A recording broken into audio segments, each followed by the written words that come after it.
Hello everyone, you're watching the Savera and I'm Pavit Kaur. In a first of its kind of initiative, the Chandigarh administration has issued guidelines for the schools out there in UT to undergo school safety audit. So after the deliberations, there were a lot of deliberations, and after the orders from UT administrator and Governor Punjab Gulab Chand Kataria, there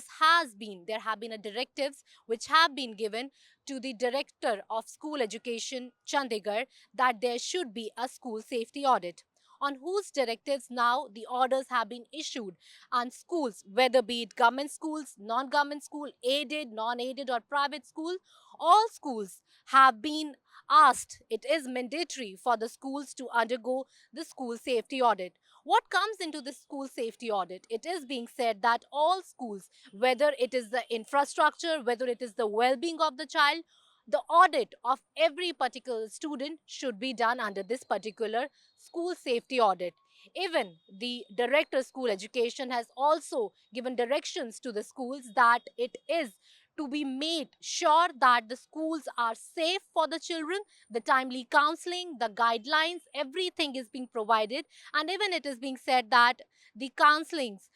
all the things that a student is being provided should be mentioned in the detailed information that will be provided to the school director education by 30th of August. It should be mentioned clearly whatever the orders have been asked, whatever the information has been sought by the director school education, so that the safety, because it is, everyone is aware that the schools of Chandigarh,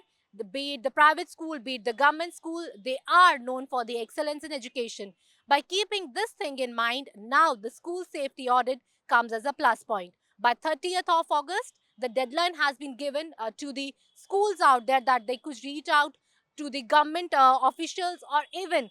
to the non-government officials who could connect them for the school safety audit, and a proper report should be submitted on time. With Sumit, this is Pavit Kaur for the Savera.